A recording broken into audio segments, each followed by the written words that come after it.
All right, hello everyone, and welcome back to Dynamic Character Productions.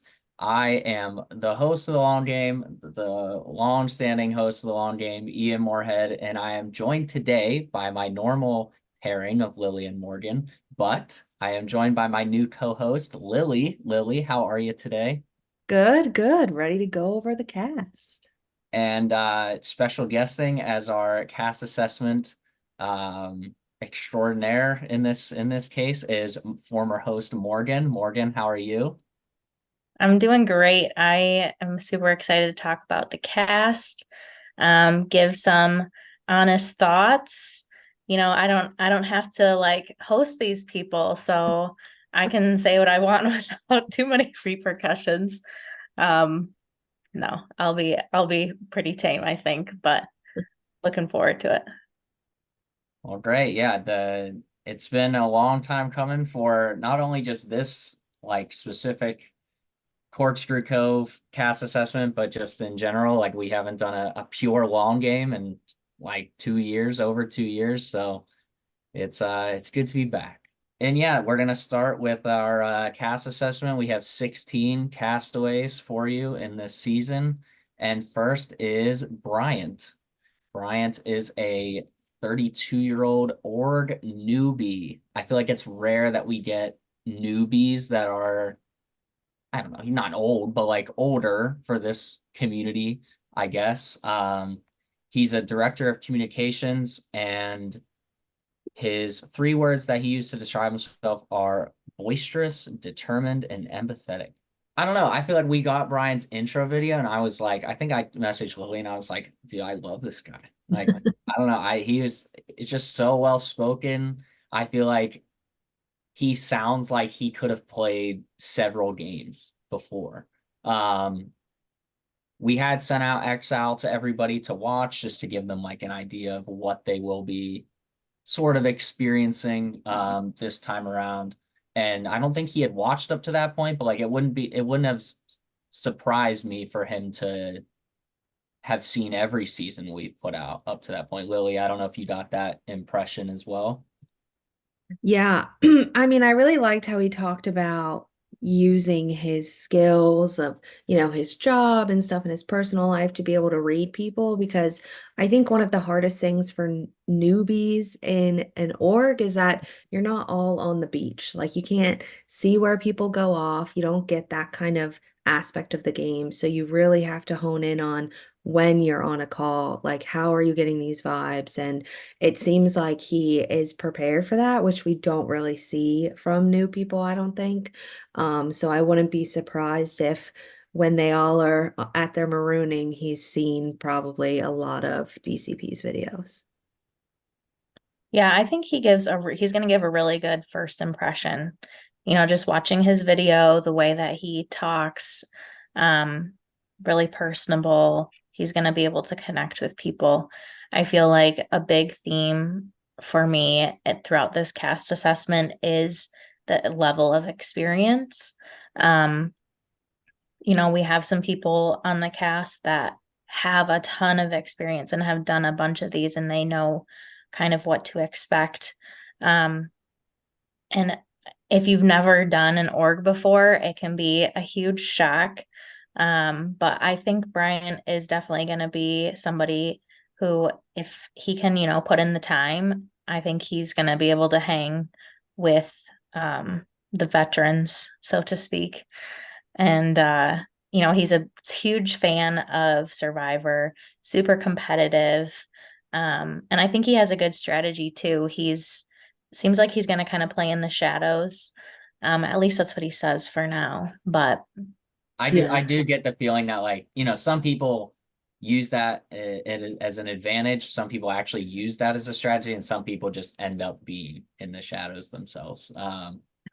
Bryant is actually, I mean, 32, we said like not old, but like he's tied for the oldest person on the cast. So I don't think, the age sometimes is a factor in these games, but I feel like the gap isn't that big between like the youngest is 20 and the oldest is 32. So I just feel like, you know, that's not going to be that different. I mean, we've had in the past, like Bill was like 60 years old. So, um, Well, as a 32-year-old myself, I would like to think that other 32-year-olds could do okay.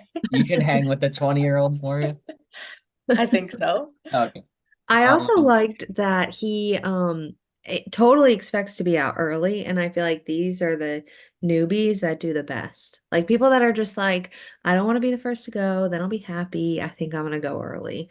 And those are the people because they're just focusing on the short term. They don't get too wrapped up in the end term, which we see a lot of veterans do, and that's kind of what gets them. So I thought that was kind of fun to hear from him as Yeah, well. that's a great point.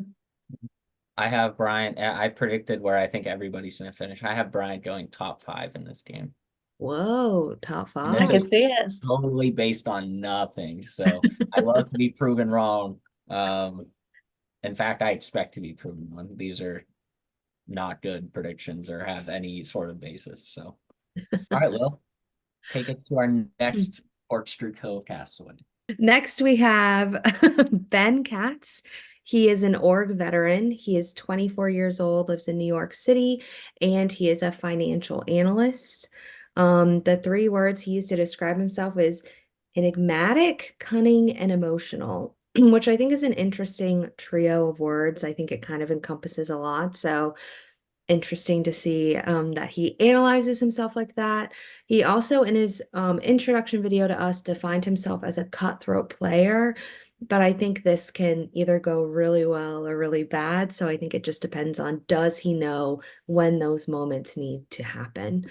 And I think a theme that we do see with a lot of the cast that he also says is he's looking for like a number one. He wants to have somebody that he can be really, really loyal to and trust and kind of ride it out. So I think it's kind of hard to have both of those at the same time, be cutthroat, but also have somebody see you be cutthroat and trust that you're not going to cut them. But it sounds like it'll be really fun to see him play. He's probably not going to hide in the shadows, which is nice because, like we've said, not everybody can do it. So, Yeah, I think he comes off very charismatic. He's gonna do really well in this format, which he mentioned as well. He does have org experience, but hasn't really done a bunch of video based orgs. So I think that's going to play to his advantage. Just, from my initial read of his 2-minute video that we saw, I think he's going to connect well with the other cast members. I have a little asterisk next to him. I think he's gonna he has what it takes to make it to the end for sure. Yeah, he's gonna be cutthroat, and I think he's also gonna read very genuine. He says he's an emotional player, and he's gonna be able to make connections and make people feel a certain way about their relationship with him, and I think he'll be able to navigate all the way to the end. All right. Well, I had almost the opposite read as Morgan. As someone, which is funny because we were number ones in past games. So to have that complete opposite of I don't know. I just feel like someone who says they're like striving for a number one, it like in the early part of the game, like, they could have a great conversation night 1 and be like, that's my person or my number one ally. And then I feel like that shows in your other conversations and your other, like, once you get to that point, it's like, okay, now like I'm gonna play around everybody else on my tribe. Like I'm gonna, kind of not give all information. I think Ben Katz could win. We have several Bens on this cast. I think he could win, but I think a lot of things would have to fall into place. And it's funny that we talk about experience. Like I think we're all well aware that like our org is very different than most orgs that exist. So you could have played 50 games and not have played a single one like this, where it is all live, all face-to-face interaction, aside from just, Facebook messaging here and there. So yeah, I think Ben could win. I personally would peg Ben as like just someone I would be wary of right away. Almost like too charismatic.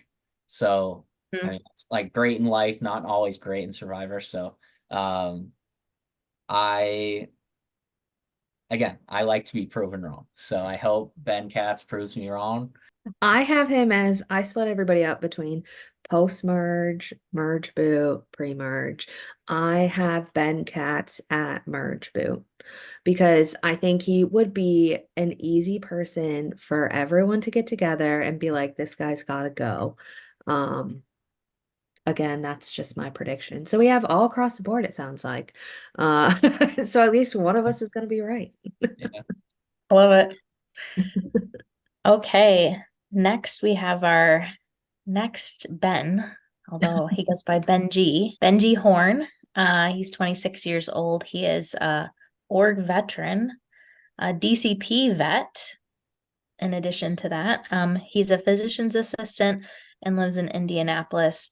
He describes himself as competitive, hardworking, and tricky. I'm looking forward to seeing Benji play in the long game format. He talks about it a little bit in his intro video, but I think that this setting is going to be more suitable for his personality. Minis are just so frantic, and obviously with the long game, you have more time to establish relationships, come up with plans, all that sort of thing. He just has a more kind of subdued personality. He's not like in your face. So in a mini setting, you can kind of get lost in all of the action. But I think in the long game, he's going to be viewed as very trustworthy. He's going to be seen as a good ally. I think people are going to want to work with him. When you talk to him, you don't really get the like sneaky, gonna stab you in the back vibes. And I think that's going to be really good for him. Yeah, I think that we have 3 returning mini DCP vets in this game. Benji is from Trinity Falls, where he placed 9th. That was his first org. I know he's at least gone on to win one other org. And I'm sure, he doesn't seem like he'd ever do poorly in a game.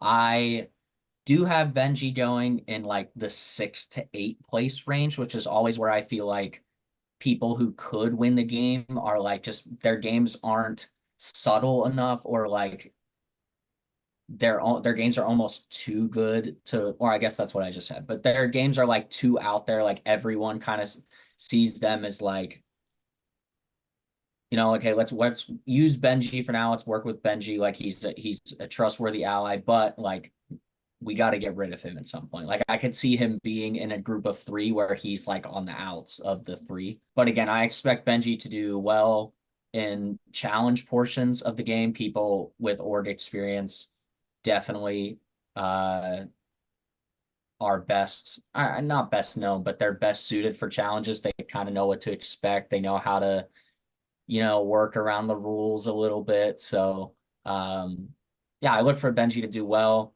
Again, someone that could win, but I feel like he's already kind of coming in with a target on his back, and it's just how does he use that to his advantage if he's able to at all. So yeah, I agree, especially since he was on Trinity Falls, which is what will have been the most recent release season that we have.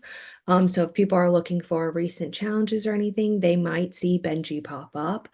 What I'm hoping to see change between what we saw Trinity Falls Benji to Corkscrew Cove Benji is he felt, again, the mini is frantic, but it felt like he got swept up in that. He was a little frantic. He just seemed a little bouncy the whole game.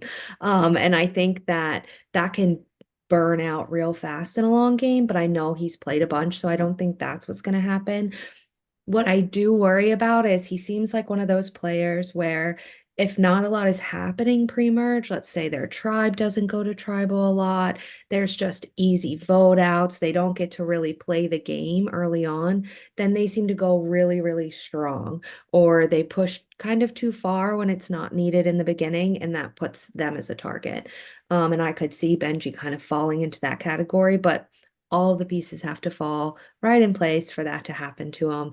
I think his focus on bonds is going to go really well. I totally agree with what Morgan said when you talk to him. I don't think his like if he's conniving, you're not going to get that on the screen. And I think that he's going to really use that to his advantage.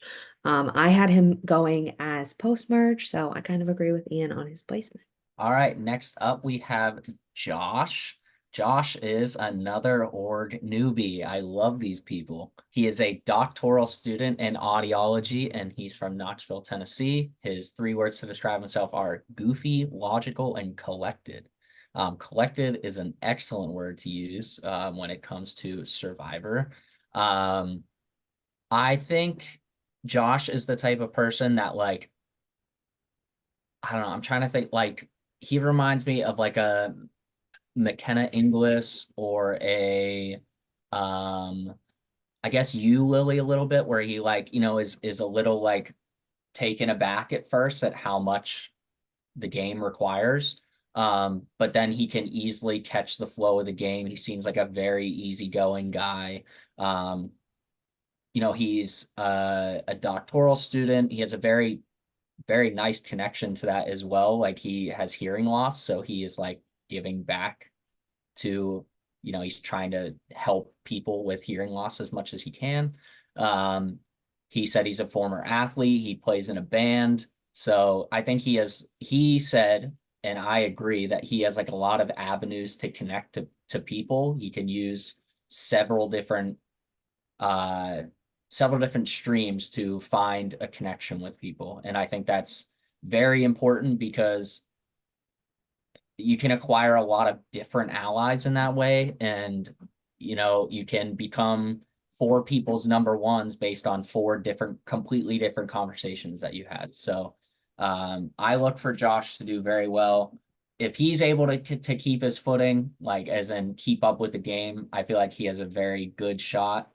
I think at the end of this game, the jury will be filled with a lot of people who have played, a lot of veterans, and I feel like they will heavily respect a newbie who gets to the end and is able to, you know, connive and outlast, outplay all of them. So yeah, I really liked Josh. You know, I've never met anyone from Knoxville that I didn't get along with, so maybe that has something to do with it.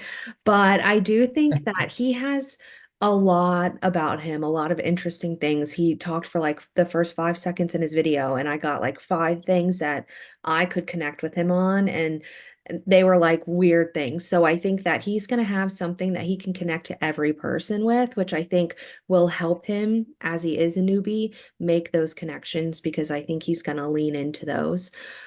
Just to add to what Ian said, the thing I noticed in his videos, he kind of seems a little competitive, but he doesn't really say that. It's just kind of within context. So he doesn't call himself competitive. I don't actually know if he is. I just kind of got a vibe. So it'll be interesting to see how that plays out. You know, will he play the motivator for his tribe? Will he come out as a leader, or because this is a new experience, is he kind of going to kind of lay back? So I could see him playing like McKenna Inglis. I also could see him playing like a Mike Simmons. And I mean, that went very well for Mike Simmons in the 2 games he played. So I'm hoping the same for Josh. I think, you know, he's a great castaway. I'm happy we snagged him. Yeah, I mean, I love the 3 words that he chose to describe himself. Self-proclaims themselves as goofy. I think right away, you know, they aren't necessarily going to take themselves too seriously, or, you know, he's going to come across as very humble and somebody that can just get along with everybody, like you both have already said. And he's obviously an intelligent guy getting his PhD. He's going to be very, he's going to have that strategic mind for the game. And I think, like you guys said, if he can get through those first couple rounds and adjust to the demands of the game, I think he could do some cool stuff. Well, on to our next castaway, which is Sam. He is what we classify as a novice, an org novice. He is 32, a career advisor from Virginia, and his 3 words are thoughtful, determined, and sassy. And so something that we know about Sam that the rest of the cast isn't going to know is that he actually just played our most recent mini, which hasn't been released and is going to be released way deep into this game. I think like 3 weeks into this game. So they might not even find out that he played a mini if he decides not to share that information. Not only did he play, he ended up placing second in the mini. So I think it kind of works to his advantage that he's played a DCP game before. He kind of might know how the games work. I don't really know. They're just so different in the different formats, but nobody knows that he has that major, I guess, placement. Like second place in your first org ever is amazing. He did very well in that game, and nobody has to know if he doesn't share it.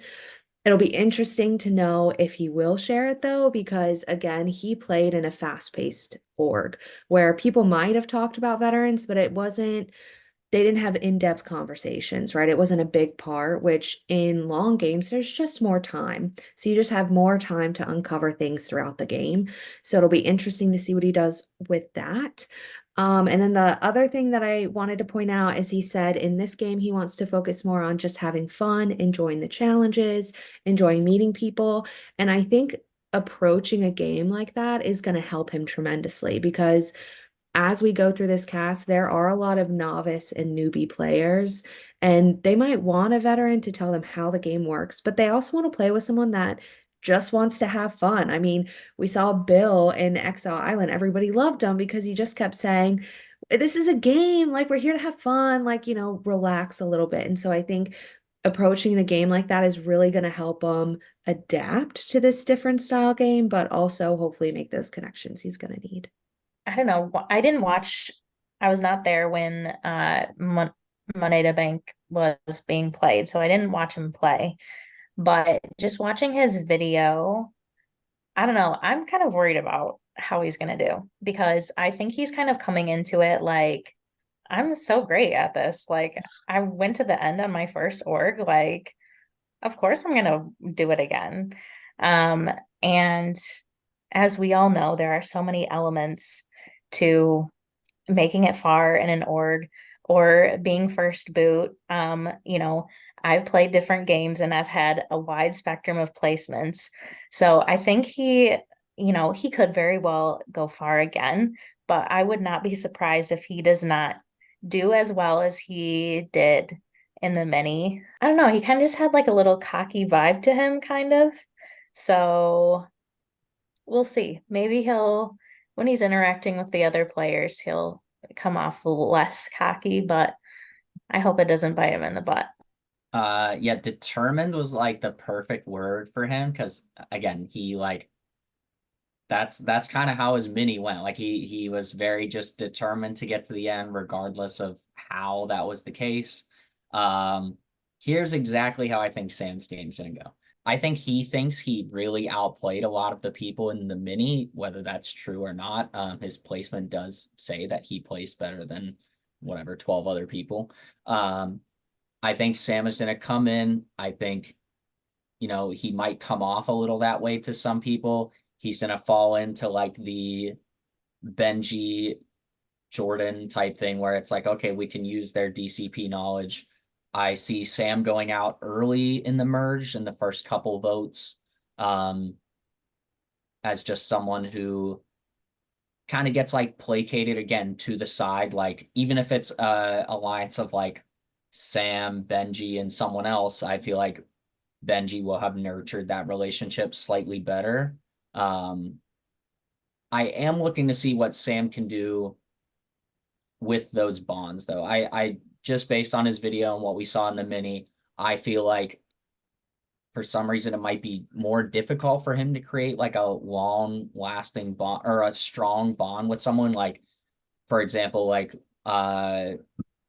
if Lilly and I were partners, like Lilly would vote with me or I would vote with Lilly like 100%. Like I want to see Sam get that relationship with multiple people because I feel like in these long games, like that is huge. Like, yes, you can have a number one, but if you have someone who is going to vote with you, like regardless, like no matter what, like that is what these long games can do. Because you don't even have to talk to each other all the time. You can kind of just use your energy elsewhere. Like as long as you know that you're going to vote with this person. So I want to see Sam create one, if not more, of those relationships before I am changed to my thinking. Because I agree with Morgan. I feel like he thinks he's the shit right now. And I want to see him show that he's the shit, but can't let other people think that you already think that about yourself. So, All right. Up next, we have Cade.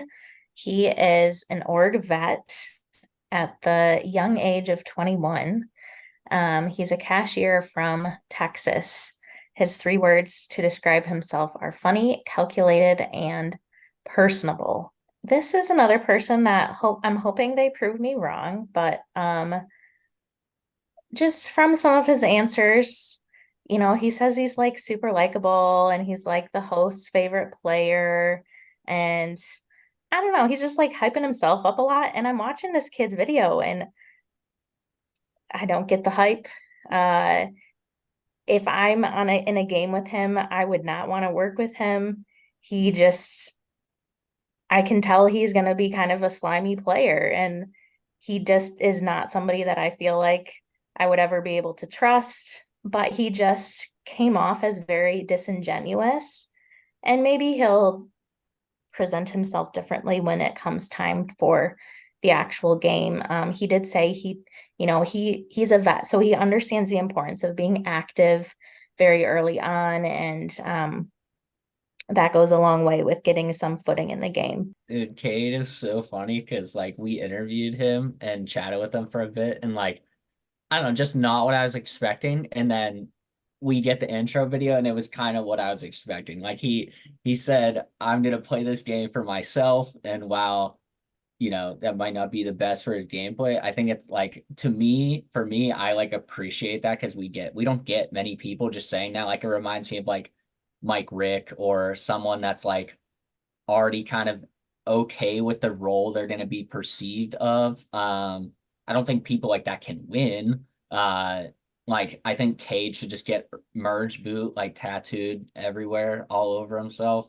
I think he's going to be very active, and I think like interestingly enough, going back to Monte Carlo, like I think we will get almost like a Nick Cannon merge boot from Cade. Like he will just try and create too many groups at the merge. Everyone on his original tribe will already kind of be sus of him, and he's gonna flame out then.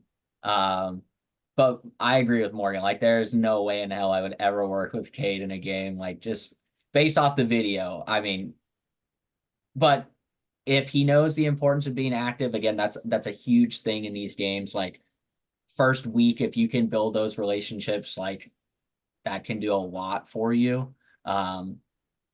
So as long as he doesn't overdo that, I think he'll be okay till the merge. But yeah, he's gonna have to do a lot.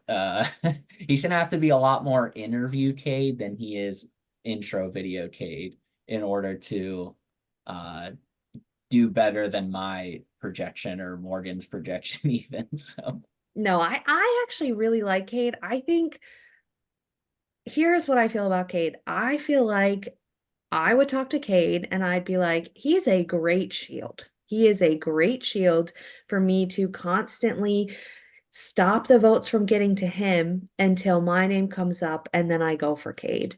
And I think, I don't know if anyone would recognize that. I think there are people that will. It's just a matter of how many people are trying to do that at a time, and does he know that that's his role? I agree. I don't think he's going to be top 5 just because he's too big. But I'm excited to see him play. Something I did note from his video that he sent us is he's expecting a lot of characters, which we don't get a lot of people kind of going into the game like that, right? They kind of focus internally.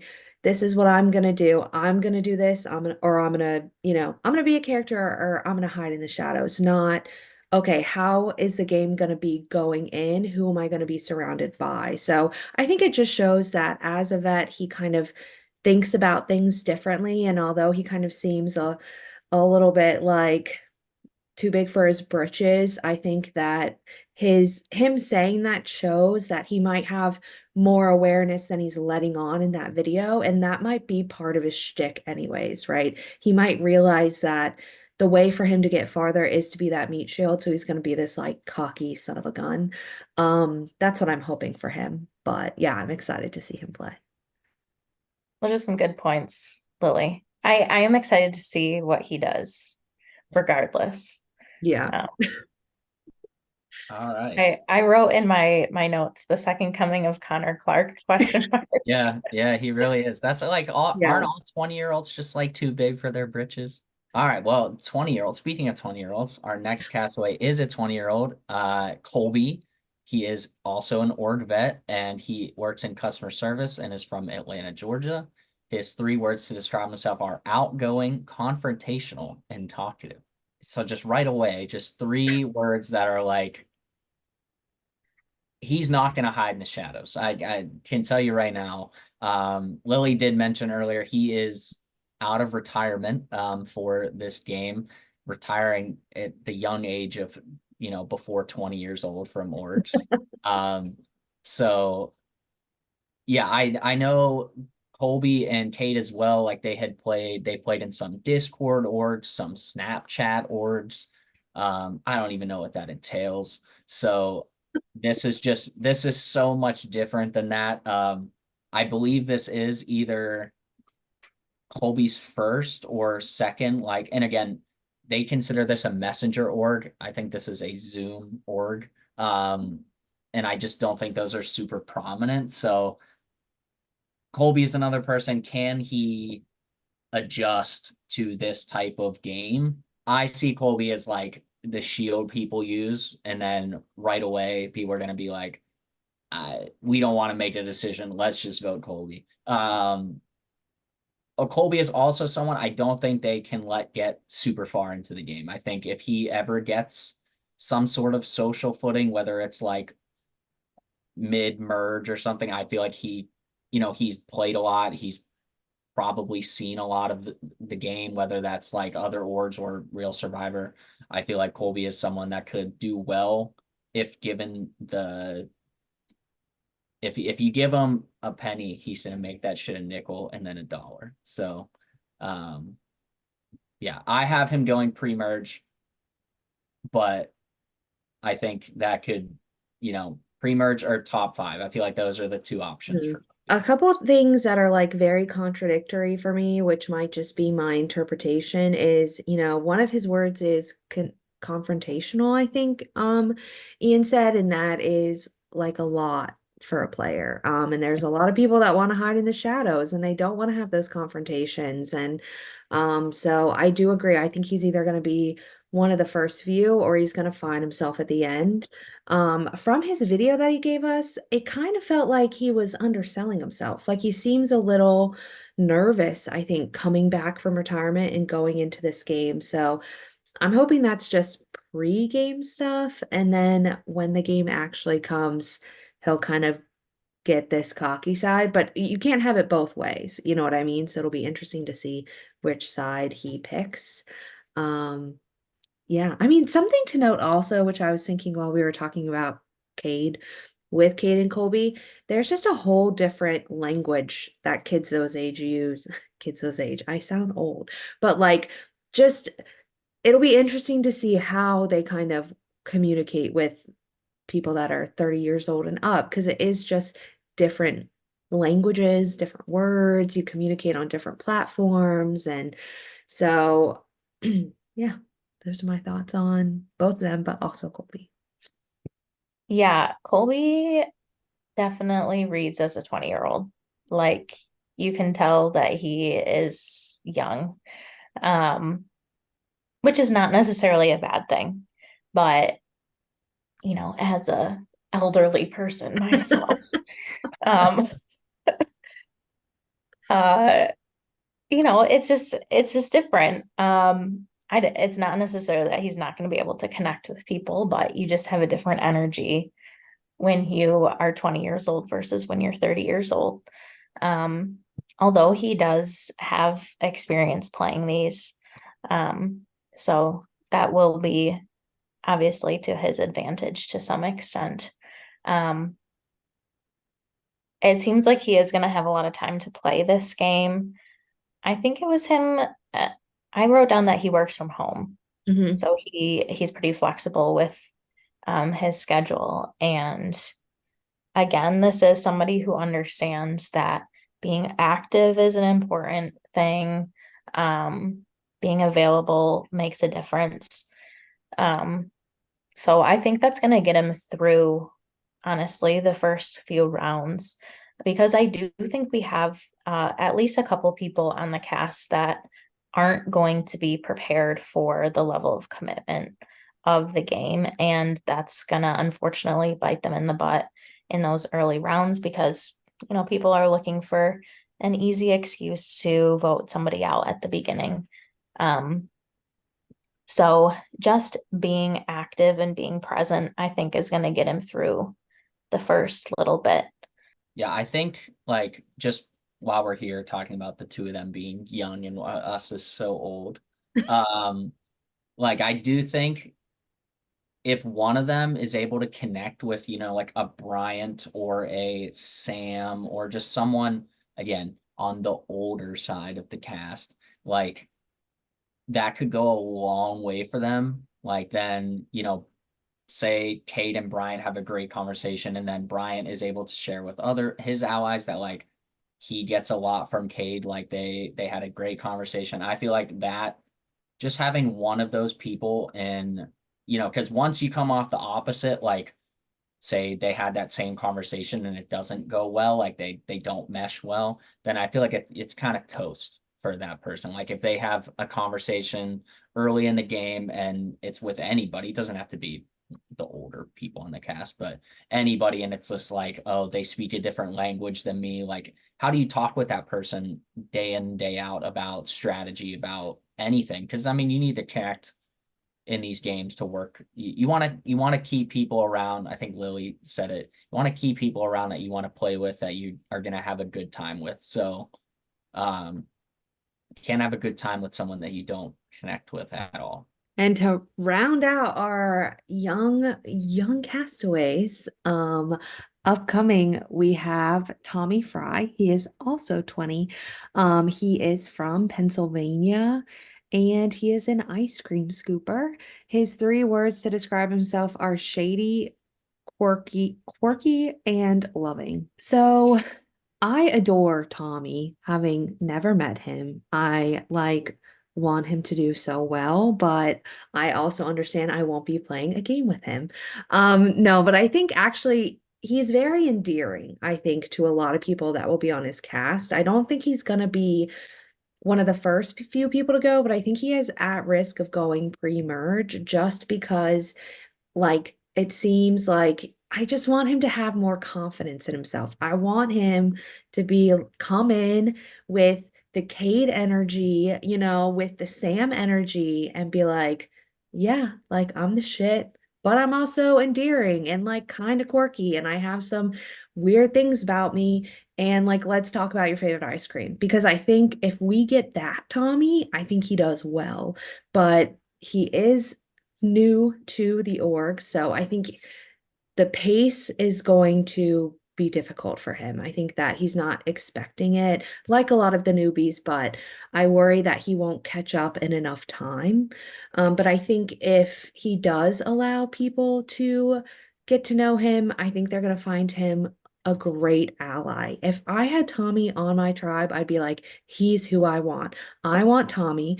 I want to show him the ropes. I want to prove to him that he needs to vote with me every single time, and I need to know everything that he knows. So I think if he can attach himself to the right person, I think he goes really far. I just worry for him to get that footing in the game, but we are a Tommy household over here, so only good energy going out for him. Yeah, I wrote the same things down in my notes about Tommy. I think, he's the kind of person that is either going to have a hard time connecting to his tribe mates just due to the the time required. I don't think he's necessarily ready for that. But if there is a more experienced player that, you know, looks at Tommy and says, "You're my guy," he could make it far.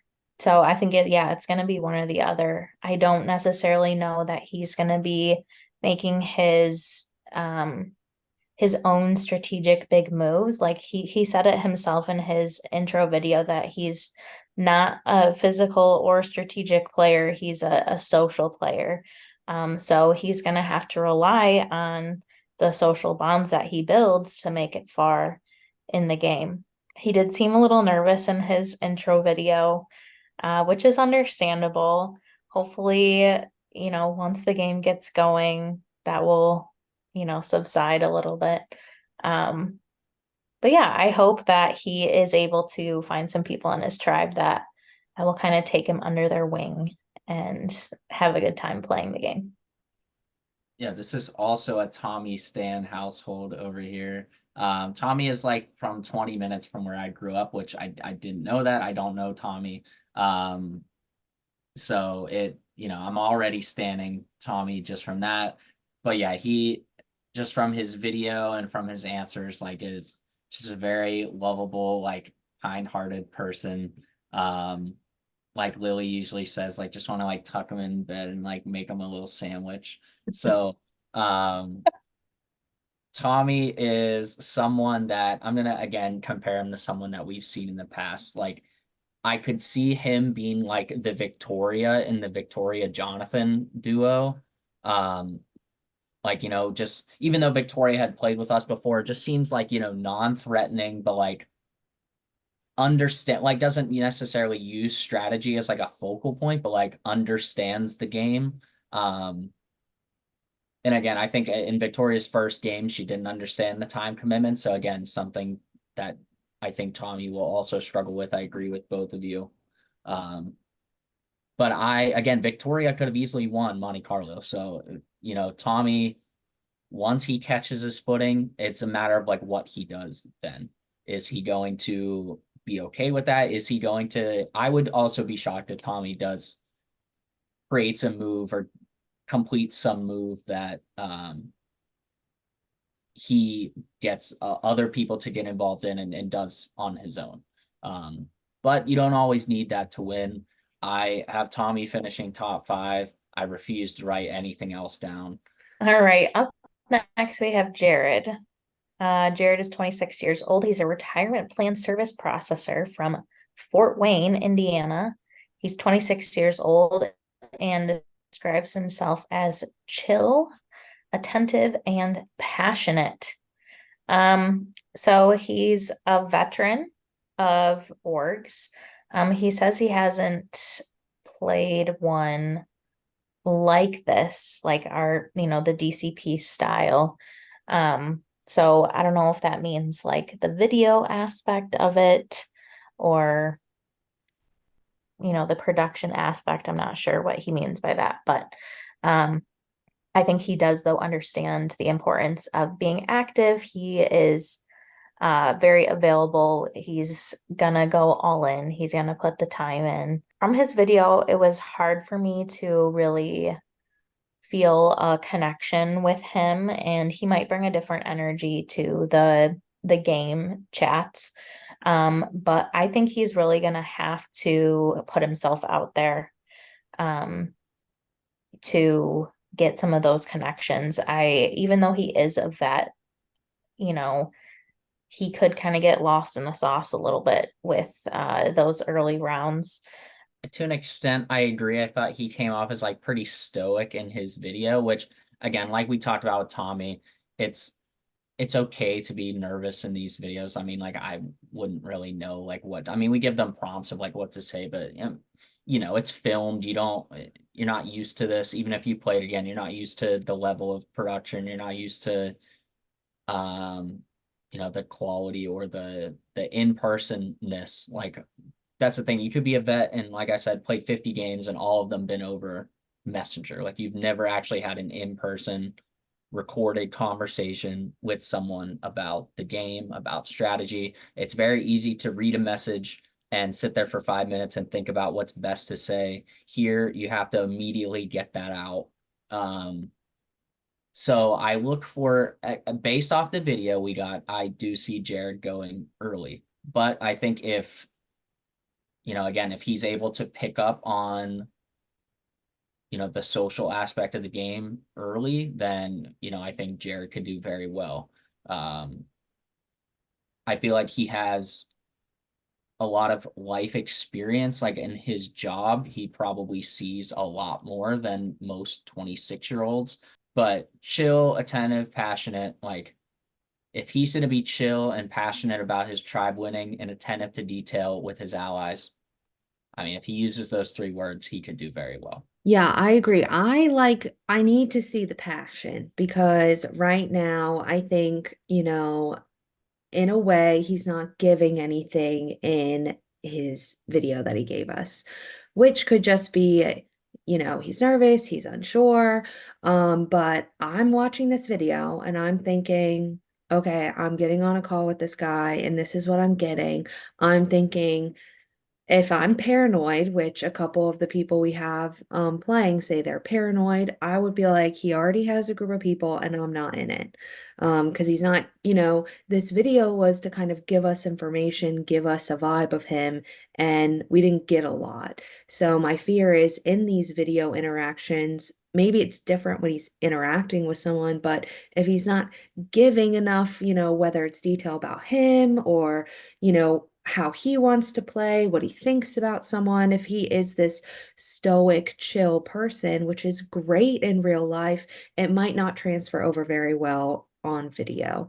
That is my only worry for Jared. He did say in his video, though, that he had a plan to feel it out at the beginning, which I think is always good. I'm hoping he takes that advice he's giving himself and he starts to realize, there's a lot happening in this game. It's a little bit more demanding and fast-paced than I think he's realizing. What I think is really fun about these videos is no one has any idea how this game is going to be played, even though like we have seasons in the past. We have people, calling it Facebook or like live games, and it's really neither. So if he is able to think on his feet and give a little bit more oomph and also just like information when he's talking to people on his tribe, I think he'll do better. But I do fear that he's gonna look like he's trying to hide in the background when he's not off the bat. Alrighty. Next we have Ryan again, 20 years old, an org novice. He is a college student from New York, and his 3 words are outgoing, competitive, and clever. When Cade was kind of mentioning characters, Ryan, I feel like was in that group, and I feel like we got that in his intro video. Like he was very, already, he looked like he was almost kind of like playing a role of some kind, which, again, not gonna say that wasn't him, but it just like he looked like he knew how to give a confessional, and that it has experience in itself. I think Ryan shows a lot of passion. He has said several times that he is like anxiously awaiting the start of the game. So, as long as he's not like too overzealous at the beginning, I feel like he makes it to the merge. I feel like he, out of our 4 young 20, 21-year-olds, I feel like he seems the most relatable out of the 4. Again, off of a 2-minute max-ish video. So could be completely wrong, but that is what the vibe that I got. If I was to, if I was on the screen picking between one of the 4, he feels like the person that I would pick as an ally. I do have him going in the early merge, like 9 to 11 to 12-ish range. I feel like eventually he's gonna try something, or like he feels like the person that gets idled out of the game. I don't know why, but that's what I feel like. So, but I am very excited to see Ryan play. I feel like just from his, he seemed very nervous as well. And that to me, that means that they're excited. So anytime someone seems nervous, I'm like, oh, can't wait to see like what they put on our screen and how they interact with other people. So Yeah, I think what Ryan has played before, he's played a couple Snapchat orgs, I think, which like I didn't know until this season that those were a thing. So the org community is just so vast. But yeah, I think he seems really excited, really gung-ho for the game. He seems like he's gonna be one of those personalities. He seems like he'd be somebody on a video call that is going to drain my energy bar, but he's gonna make me laugh the whole time. And so I think that, is gonna play to his advantage, but also kind of hurt him at the end because if he's in the game, I'm thinking, okay, he's making everybody laugh. That's not a skill that I have. And eventually he's going to have to go. And I think, a lot of people might see him as that, but I really am looking forward to seeing him play. I hope he comes in looking for the fun and less of the paranoia and nervousness that I think he might actually come in with. But I think Ian's assessment of like his placement is probably pretty right and where I'd put him as well. Yeah, he says he studies engineering and management, which is an interesting combination. Um, you have that like logical side of the brain with the engineering and everything, and then management is going to be more, people based. And I think having both of those skills is good for Survivor. He's going to have the strategic, the ideas and like what's the best path forward. Um, but yeah, it's going to be interesting to see. I mean, a quarter of the cast is this like super young male player, and that's not like an insignificant percentage. So yeah, I agree. I feel like he's gonna try to do something flashy and it's gonna backfire, or he's gonna sketch somebody out. And people are gonna be able to sniff it out, I think. Our next castaway is Jordyn. She is what we consider a novice. She's actually played one of our minis. She played Sahara Dunes, right? She's a pharmaceutical sales manager from Connecticut, and her 3 words are passionate, driven, and fun. A little bit about how she played in Sahara Dunes. I think she played pretty well. I mean, she had a lot of technical issues, which made it difficult for people to kind of connect with her in the mini format. But even though she had those technical issues, people still wanted to work with her. People were still dealing with the technical issues because they wanted Jordyn on their side. They wanted her to play. So I think that those issues kind of going away, and having a longer time for her to make those connections, I think is going to go really well for her. She does say in her video that she's worried about being paranoid and she's a little bit of an overthinker, which is really dangerous in a long game, but maybe she can find that core group of people to reassure her, and maybe use that overthinking to come up with some crazy ideas that they could do as a unit. I could see that happening if she has a core group and she's able to bounce ideas off. But I'm excited to see her play in the long game format. I don't see her going free merge at all. So I think we'll be seeing her deep into the game. Yeah, I agree. She was another one that I put a little star next to. Um, you know, again, obviously I was able to watch her play the mini, but going based off of the 2-minute video, you just have this like gut reaction about people. And she's one of those people that you're like, I want to hang out with you. I want to talk to you. I want to play the game with you. You seem really cool. And like, if I'm going to spend the next 4 weeks playing a game, I want to play with somebody like you. And I think that in and of itself is going to be huge for her. We have only 4 females in the game, and honestly, I think that's going to be to the advantage of those 4. I don't know why. I just have this feeling like all the guys are going to be like tripping over themselves to work with the women, and they're going to be able to kind of pick and choose who they want to work with. So yeah, I can totally see her making it to the end. I can see her winning this game. Even though she doesn't necessarily have a lot of experience, she has played a DCP game,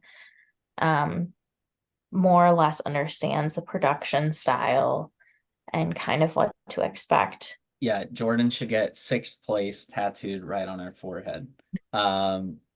I grew up with Jordyn. Jordyn is one of my dear old friends. I agree. Just like every time that she like posts that she's home, which is not necessarily like where, I guess like in the Pittsburgh area, I'm like, bitch, text me, let's hang out. So like, yeah, you just want to, she's someone you want to be around. Very nice, very personable. And while she is very paranoid about these games, like it doesn't come off as like, it comes off as like an understandable paranoid where like, you know, you get it. Like everyone is feeling paranoid, but it's never like too much. That was with the mini though. With the long game, it can really weigh on people if like you're constantly paranoid like day after day. And I feel like the only way she doesn't go far is if her own paranoia gets the best of her. Which is where I still think she will finish 6th, 7th, 8th, somewhere around there due to her being paranoid. Like I feel like her number one ally, whoever that may be, is going to be like, I'm sick of this. Like, bye-bye. And also like she is a threatening type of player. There's always certain people after like night 1, you can go to bed knowing that like they're going to be okay, as in just alliances and stuff like that. Like they've already had like 3 to 4 good conversations. I feel like that is probably going to be the case for Jordyn. So yeah, I feel like tech issues aside, you know, she played fairly well in Sahara Dunes. I think we will see her play very well again here. Okay, our next castaway is Joe. He is a org novice, 31 years old, and an assistant manager for Regal Cinemas. He's from Pennsylvania and describes himself as intellectual, diverse, and unique. Joe has only played one other org, and he was the first boot, is what he said in this video. So, you know, obviously he has played an org before, but his experience is pretty limited. I mean, for classification, you could call him a rookie as easily as you could call him a novice, right? Yeah. I'm not sure about how Joe is going to do. I feel like he mentioned how like his work schedule could potentially be in conflict with the game. I don't know that he's fully prepared for the time commitment that it's going to take to really make those connections with people on his tribe. So I don't know. I hope he proves me wrong. I hope he can catch up to the level of everybody else. But if you're not expecting it and you're not planning for it, it might be a little too late. So unless something happens at the first couple days where he really is on his game, I don't know how far he's going to make it, unfortunately. I hope he does though. Yeah, I see Joe being like again, 6th to 8th type of placement player. Joe, to me, like after hearing, you know, Joe's story, Joe is legally blind. He cannot see in the dark and has bad peripheral vision. So like, I don't know, to me, that is just like, whoa, like very, again, like he said in this thing, unique. And he works in a movie theater. Like we would just talk about movies all the time. So, I don't know. I see myself as someone who would like want to work with Joe, similar to Jordyn. And I do kind of like that he was a first boot in terms of like, I think that could help him here. Like he only has the one game to look back on. Like whatever he did in that game, he's not going to do again. So, because he knows it doesn't work or like it didn't work the first time. So I think, you know, with that in mind, I feel like Joe could do quite well. Yeah, I definitely agree. I think he's either going to use his experience from the one org that he did, and come in, be prepared, know what's expected of him, or he's going to come in more hesitant. I think it's like a toss up of which it's going to be. If he comes in a little bit more hesitant, trying to feel it out more, I think that that's really going to hurt him just because I think this game is going to move so fast. I hope that he comes in with confidence, he's ready to go. If he does that, I could see him kind of what you said about Jordyn, like he would be somebody I would go to sleep at night and feel really good about Joe. I would feel like if I have him, I have him. And I think that that quality, I mean, it comes through on the intro video he sent to us. So I imagine on video calls when he can be more interactive and more personable with those people, I think that's going to go a long way for him. I just hope that he does do that. Because I think he has a lot to offer. And I think that, him not being able to see in the dark and work in a movie theater shows that like he's not going to let anything stop him, right? Like he could have a job where he didn't have to work in a movie theater, which is typically a darker place than maybe an office, but he hasn't let that stop him. So I'm hoping he takes that energy and brings it to the game because I think that that's really cool. I mean, I think that shows that he's a strong person and he knows what he wants and he's going to do it. I just hope that he has the confidence to do that in this game, and then I think he'll go really far. Okay, next we have Erin. She is an org vet, 25 years old, a social media advisor from New York, and is describing herself as friendly, loyal, and overthinking. Okay, this and the next person that we're going to talk about are my two asterisk people. I think Erin has a very high chance to win the game just based on her video. She knows Survivor, she knows orgs. I feel like I'm pulling up all of her games right here. She said, "Oh my God, so many," and then listed a bunch of placements. She's won in the past, so it's not going to be like a new thing for her where she's like so nervous all the time to like go home early, but she doesn't seem like the person to ever, she might overthink, but she's not going to overplay. And there's a big difference. And it comes off in your chats and calls with people. It's very easy to tell when someone is floating an idea and when someone is pushing an idea. So like, I think Erin will often float ideas, and that could, lead her to make good decisions for her down the road. Again, I'll eat my shirt if she goes home pre-merge. So Yeah, I definitely agree with you in the fact that I saw her being a potential winner. She's very giggly. I think that, she's not going to be a threat right away, which she can use to her advantage. She's going to know how to work with people.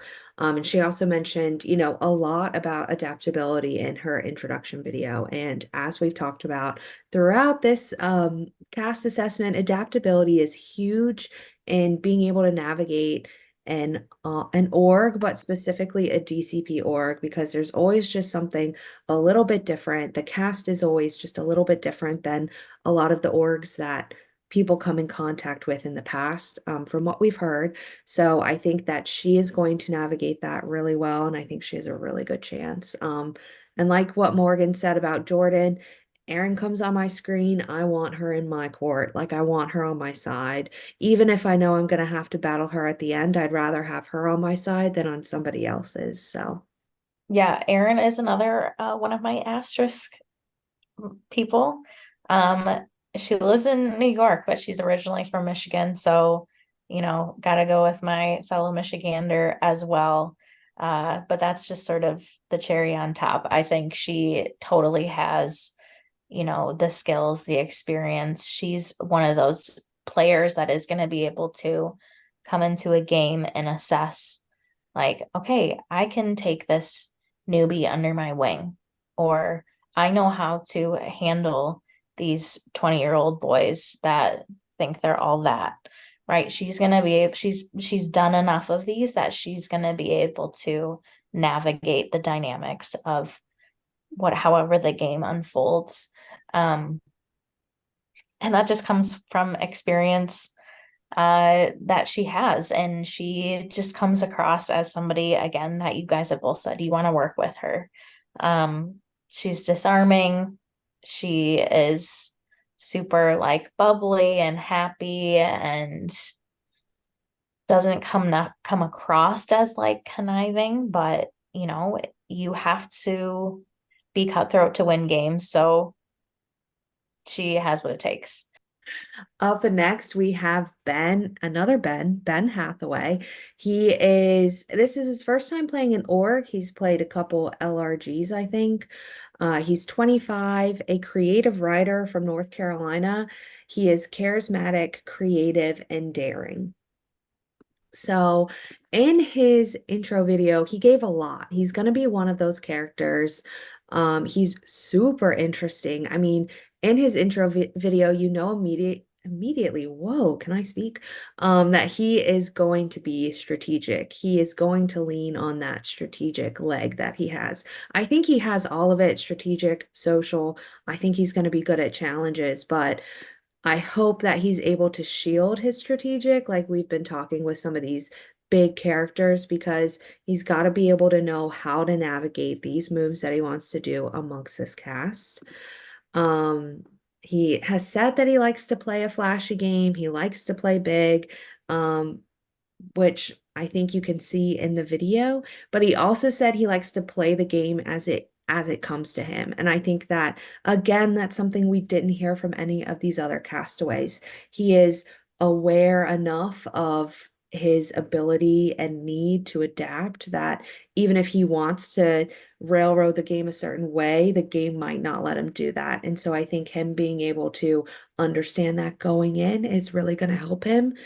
The only thing I will say is to me, he came across as cocky in this video. You know, he's done really well in the LRG games that he's played, which is great. But again, if you come in, you know, thinking that your shit don't stink, somebody's going to call it out. So I think he's one of those for me. He goes really early for me just because he doesn't get his footing or he is later in the game. But I'm excited to see him play. He's really creative, really strategic. He's going to be one of those characters. He just like looks like an actual Survivor player, like somebody that would be on CBS, like on my television screen. Yeah. He has that like vibe to him. You know, he's got the headband and the hair and all this and all these like awesome life experiences, which is awesome. Like that's really cool. He seems like a super interesting guy. And yes, he does have LRG experience, but an org is not an LRG. And yes, he might have the strategic chops, but navigating playing an org while also living your real life is different than being immersed into an LRG where you are only playing the game in front of you. And putting your real life on hold, so to speak. So I think he's going to have to, you know, figure that out. I mean, he does say he's adaptable, so maybe he'll do okay with that. I wrote down I could see him going late pre-merge or early merge because he's a threat. He says he wants to play a big game. We've talked about Mike Rick already in this cast assessment. I could see him kind of playing like that, where he kind of wants to commandeer the game and he's gonna get tied up pretty quick doing that. So I'm looking forward to see what he's gonna do, but I don't think he's gonna make it all the way to the end and win. I think he's just people aren't gonna trust him enough to keep him around to the end. All right, Ben. Well, this is the Ben Stan household here. Yeah, I personally see Ben doing really well. Just as someone like, again, ever since Lilly said it, and it wasn't even in this cast assessment, like whenever it was, like you want to keep the people around that you find interesting, that you're having a good time with. Like, imagine having a bad time with Ben after that video. I agree though. LRGs and ORGs are not the same thing. It's not like, oh, I did well in an LRG. That's like a step up from an ORG. Like, obviously, I'll do well in an ORG. Like, they're just two completely different entities. Like, you have your real life, you have your job, you have, you have everything. And you have this, which is like, again, like we've already said, it's a big piece of your life for the next month. So if he's able to see right away the pace of the game, the speed, sort of like, I don't know, we keep saying pace, but like if he's able to adjust, like he says, he's adaptable, he's able to adapt to the game as a whole right away, I think he is a threat to win. If he's not able to do that, like if he's gonna try and pull moves left and right, I don't think that's gonna be the vibe of this cast. So if he truly is adaptable, he won't be doing that. Which in the LRG community, Morgan, correct me if I'm wrong, but I feel like that is, I feel like a lot of people are in LRGs to play and to, do really well. I mean, I know you've done one and been a part of prod for another, so they're just two completely different things. I don't know. Yeah. Yeah, as somebody that has experienced both, they're just different. They are both awesome in their own way, but one doesn't necessarily translate to the other directly. So yeah, I do also think it's interesting that like, so he played in Survivor Philadelphia, I think he said, and he also played in played and won his university's game of Survivor. So that's like Survivor Philadelphia would be people who don't know you at all, and your university one would be people who know you very well, or at least know who you are, blah, blah, blah. So he can do well in both fronts, whether he knows the people or he doesn't. So I look for Ben to do very well. I'm willing to eat my words if he doesn't, and that's all Ben's fault, not mine. So next Castaway, we're closing in on the end here. yes, up next we have Gabby is a newbie. She's 25 years old, works in retail, is from New York. The 3 words to describe herself are silly little guy. So that's fun. The answers to the questions she has and her video, there's not a ton of detail there. So for me personally, it was hard to get a vibe of what she's going to bring to the game. In the video, she says she's genuine and looking to make friends, which I think she's going to be able to accomplish from this. But beyond that, I feel like I don't know much else about her, like strategy, thoughts of what the game plan is.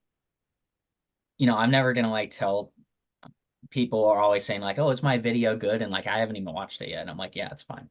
But yeah, we didn't get much there. Out of like she is one of our 3 or 4 newbies. Like I've never played a game before. I would say she is like the most newbie of the newbies. Like I know she watched Survivor in college with our great friend and editor and host of the minis, McKenna Feeney. So, she has some Survivor experience there, but like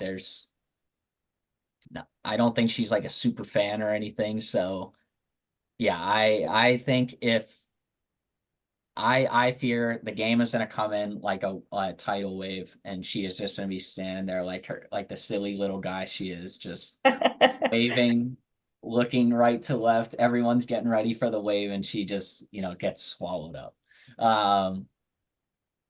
I see her being a pre-merge or like late game kind of like you're in an alliance type thing, not like a GOAT thing, because I don't really, it's hard to be a GOAT in an org. I feel like every GOAT is voted out early because those are people just not playing. So I see her, getting to the end, but like not having a much of a leg to stand on if she does get to the end, or going home early. But again, hope she proves me wrong. I love when newbies come in and play their ass off. So yeah, I agree. I think this game is gonna hit her like a freight train. Like she hadn't really heard of DCP. Really, McKenna reached out to her, asked if she wanted to play, I think is how it went, and she said yes, which I think is great, and I hope she brings that energy into the game. She did mention that she plays a lot of tabletop games, so I think that will help her with her, creativity, thinking on her feet. I think also with those games, you need stamina. Like, I can't play tabletop games for longer than 2 hours because I'm just mentally exhausted. So I think if she enjoys those games, that shows that she can have that endurance that this game needs. But I don't think she's prepared, but I do think she can adjust. And I think that she is going to come across as a genuine, like she said, she's a genuine person looking for friends. And I think that some of these vets are going to see her as a really great ally. So I think that might take her to the merge. All right. And here we are. Our last castaway, we have Tawni. She is 30 years old from Texas. She is a booker, which if any of you could tell me what that means, that would be great. She works at a car dealership. Oh, okay. Okay. Cool. That I didn't know until she said that. So yeah. Cool. She did say that. And she describes herself as emotional, workaholic, and anxious. And I would like to point out that we did ask everybody for their least favorite season of Survivor 2, and I don't know what season she put, but we described it as one with a cave. So, yeah, Tawni is a friend of Andrew Denson's, who is a two-time player of our games, both an all-star, and he played in Exile Island with Lilly. They were great allies. Anybody that we get from Andrew, I feel like already comes in with a head on their shoulders of they know what to expect. Like, I feel like Andrew is very forthcoming with like, here's the type of game it is. It's not a walk in the park. It's not like a 30 minutes a night or 30 minutes every other night type of thing. So I feel like she's already coming in prepared, and that she has won several games, or at least one game that we've already mentioned, and that in her most recent game, she finished second. So again, she knows what it's like to get to the end. She knows what she needs to do to win one of these games. I love that she is excited to play this game for probably other reasons too, but her main reason is because she feels like this is so detached from the normal community she plays in. And whether that helps her or not in the game, that is like something that I really like to see as a host, as a prod member, because not only do we love getting players from different parts of the org community, but like, I like seeing people, I'm sure we all are aware of plenty of people who just like stay in the same circles and play the same like 7 games over and over again. So, it's nice to see someone want to play with new people, want to have that like real experience. And so, yeah, I think Tawni will do well. Again, I'll eat my shirt if she goes before the merge. I do have her going in like the 9 to 12 area, somewhere in there. Just due to being threatening. Again, someone that comes from Andrew, I have to take that with as much grain as I know Andrew. I've seen Andrew be in like the best position ever and throw it away in 48 hours. So I could see her doing the exact same thing. So yeah, I do think, again, similar to Erin and Jordyn and like all of them, like being one of 4 women in a group of 16 is going to benefit them. So do they use that to their advantage? I think Tawni, out of the 4, I see Tawni kind of latching into that more, like really using that to her advantage, like as much as possible. So I don't know. We'll see, but I expect her to do quite well. I'm excited to see her branch out. Like I said, that's something I really like. So Yeah.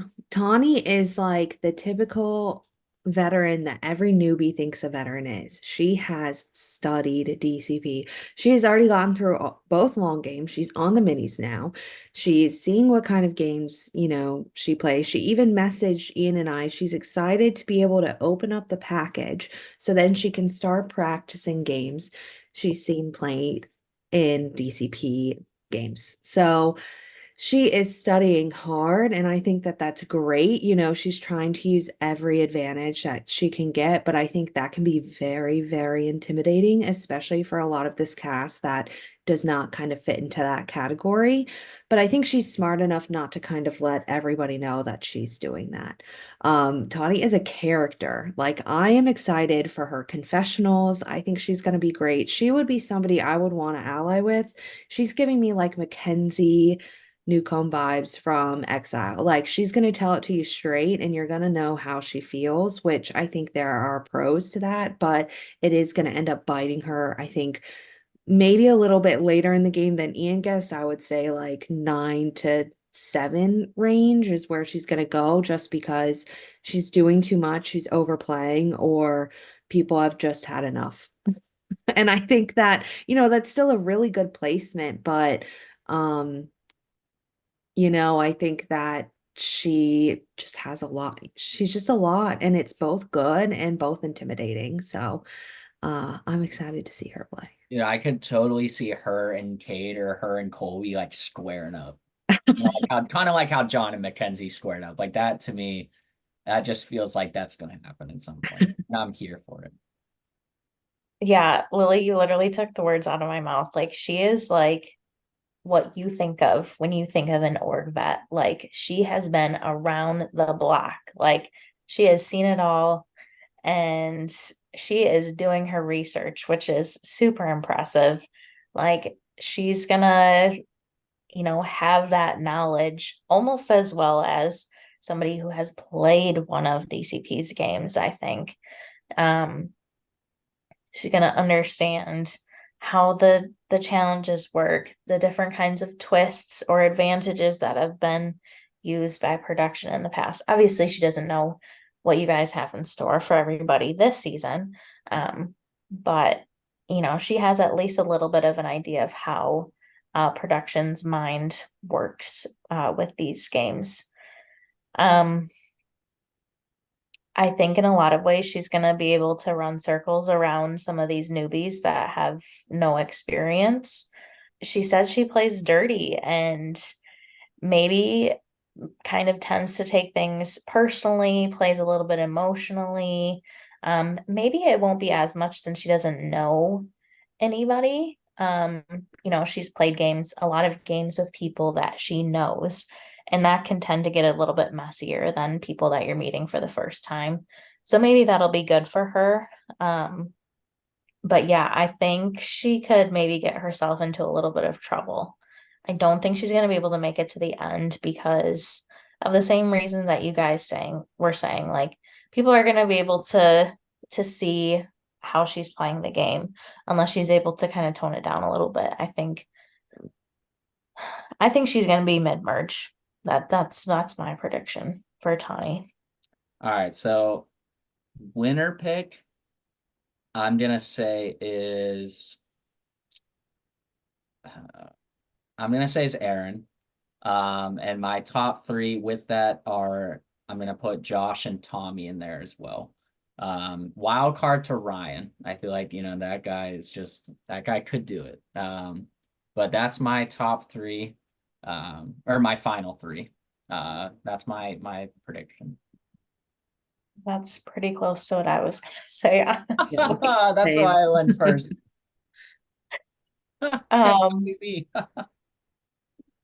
Yeah, I have Erin. I was gonna say Josh and Benji. With Erin taking it out. I don't know why I see Erin and Josh, being a duo. I have no idea why, but I can see it. Well, Erin and Benji do know each other. That's like the only relationship that we are aware of. We were informed to put them on different tribes. So okay. Well, maybe they won't work. I don't know if that's a good thing or a bad thing that they don't know. I feel like with everyone not knowing each other, they might use that for a little bit, but I don't know how much it'll impact the game. So okay, not I was gonna say Erin was gonna win, but now I'm kind of over her winning for everybody. So, well, I'm gonna Me do- too. Me too. I'm over it. The final three is Bryant, Ryan, and Erin. And I think if those three are the final three, Bryant wins. I like it. Cool. Yeah. Love the Ryan shout out there. Yeah. Yeah. It's a total guessing game. This game starts in 3 days, and I'm sure all of our predictions or thoughts will be incorrect or in question within the first 48 hours. So, yeah, we hope you follow along all season long. We'll have weekly episodes and then a weekly recap with John, where he pulls in both of the eliminated guests from, or the eliminated castaways from that week. So that should be an exciting new-ish segment on the channel. And Lily and Morgan, thank you so much. Lily, I can't wait to host this bad boy with you. And Morgan, as always, it's always great to have you here at DCP. So Yeah, this was so fun. I hope all the castaways win. I hope you, if you're watching this and you're a Corkscrew Cove castaway, I hope you win the game. well, all right. Thanks for watching our cast assessment of Corkscrew Cove, and we will catch you on the first episode of our season.